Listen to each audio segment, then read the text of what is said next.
corporation, I believe it could have been Amazon, used AI in their HR practices to hire. And they gave the resumes of all the senior leaders in the company. These folks did well. We need more people like this. They trained the machine. But it turns out that they happen to hire predominantly white males. So most of the senior executive staff were white males, and the machine learning algorithm caught that. And the resumes that were being recommended, they were wondering, how come there's not enough women or people of color? And they pulled the plug on that. That was probably 4 years ago, so they probably got better at it, but that's an example Garbage of in, garbage out. Garbage in, garbage out. And you know, as future business leaders, I think artificial intelligence, it's not going anywhere. It's not going anywhere, and I think it's a tremendous opportunity, however, because what it's done is it's given tools out into the marketplace. You know, so for you that are, for all of you that are senior leaders or have your own businesses, really truly understand how these technologies could accelerate your growth. Because if you're not doing it, your competitor is, right?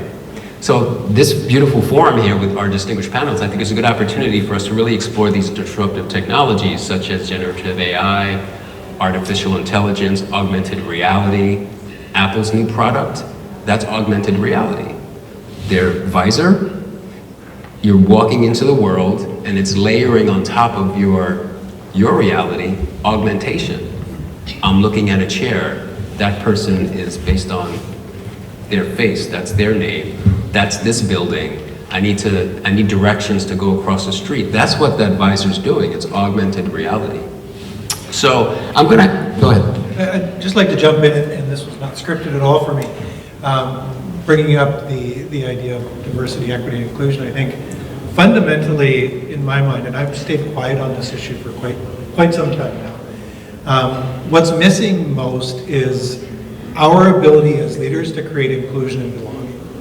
And if we can't create inclusion and belonging, we have no chance for any diversity, equity, inclusion initiative to work in an organization. And so, the bias that we're talking about, we really have to look internally as leaders and say, what is it we value?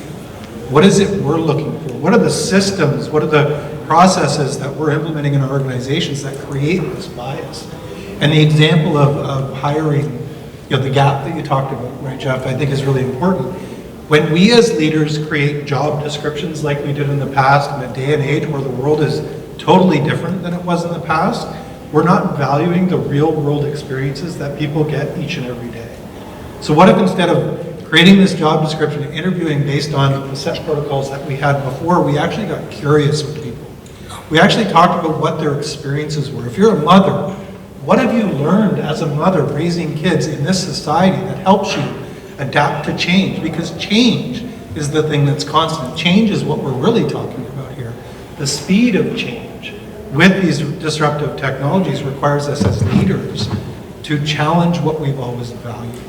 Right? And when we challenge that and we create an environment of inclusion and belonging, it's easy for me to say that, by the way, create an environment of inclusion and belonging, you need an approach to do that. Right? You need an approach that allows people to come into a conversation where you genuinely ask questions and look for different answers than what you've heard before, where you actually listen to people, where they feel safe contributing. When we do that and implement a DEI initiative, then we have a chance for success. Okay. And Alan, if I could make one point on the DEI. For the audience, I'm not saying get rid of DEI, I'm not saying get rid of diversity, equity, or inclusion. I actually am questioning what's the difference between the terms and the meaning of it. But I'm going to give you an example.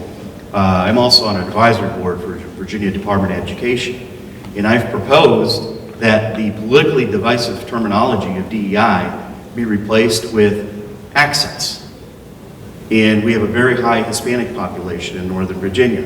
They can't even get access to a computer lab to enhance their skill sets. And this is a perfect segue to talk about a Gartner project where they said by 2025, half the cybersecurity incidents that happen are going to be because of the lack of talent and the lack of workforce in a cyber environment. And so we need that balance. especially when you look at, you have kids, I have kids, K through 12, right? Math, reading, science, pretty basic. It used to be phonics, I think. Yeah. They don't do that anymore. Yeah, now it's politics first, identity politics. Let's teach the kids identity politics, and then let's learn after that. And they offer no choice for parents outside of public institutes, classrooms, who don't have the funding or the means, especially in economically disadvantaged areas. So I'm saying we need to be mindful of this conversation in DEI program as an identity politics exploitation and tool versus the foundations of the Civil Rights Act of 1964. Gary, do you want to say I would rather pay millions of dollars for an independent commission for Congress to review and rewrite that thing versus millions of dollars to a company like Booz Allen Hamilton to do a bunch of consulting to create this DEI program that's going to go nowhere. Yeah, I wanted to speak to both Jeff and Jeff. I have an office in Shanghai for 22 years. Yeah. So I've got some firsthand on-the-ground experience with the Chinese. And there's an opportunity here. A lot of people say, you take American jobs and stuff like that. I don't. And this goes towards kind of the things that you're talking about. Taxation, litigation, and regulations take jobs away from Americans, not the Chinese.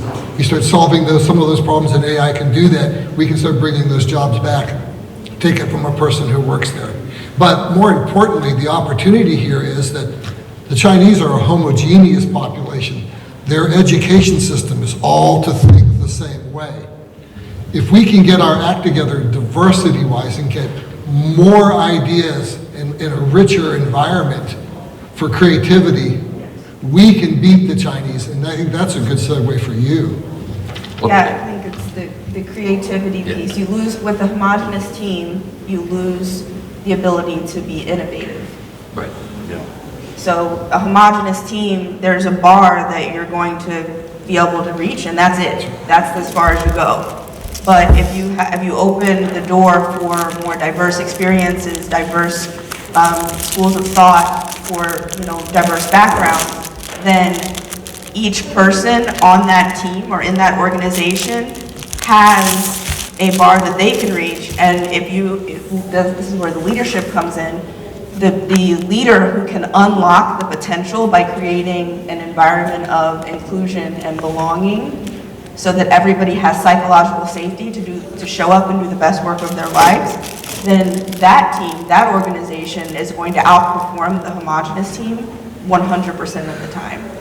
And I think one of the biggest gaps that we've seen that technology can probably help with is with hiring. What we see is in organizations like, crap, we're not diverse enough. We need to hire more diverse people.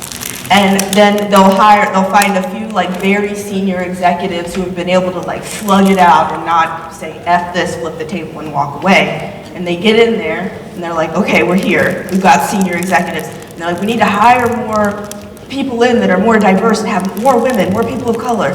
And then you have these new folks, and then you have this almost barbell effect where in the middle, you've got nobody you don't have enough managers, middle managers that are capable of empowering diverse teams.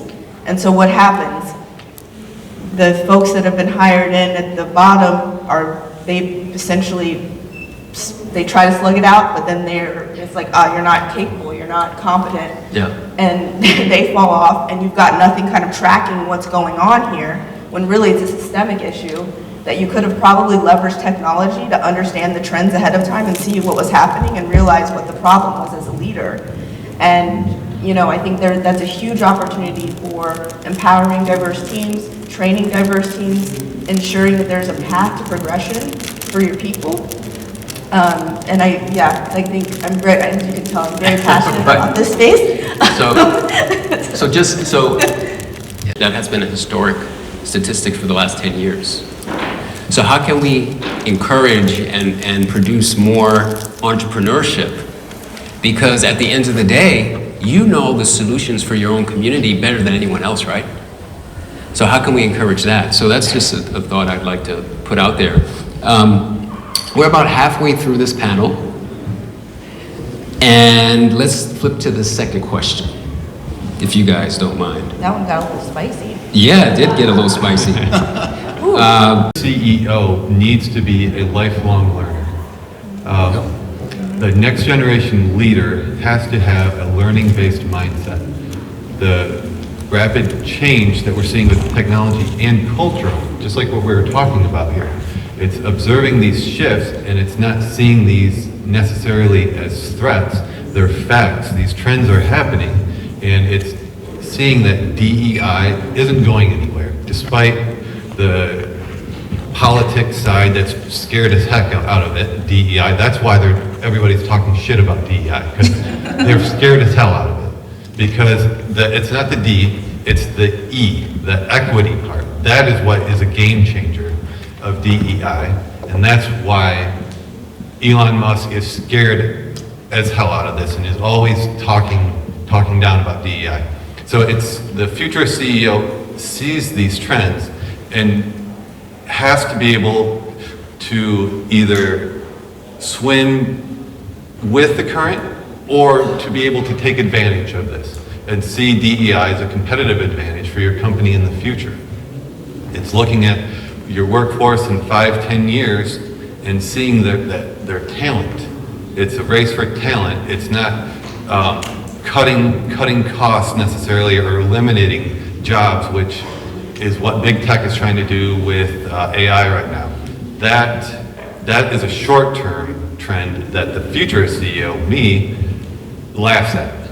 You want talented people on your team long-term, and you want them committed to your business. And that's what DEI, having a long-term strategic vision, can separate your company from your competitors.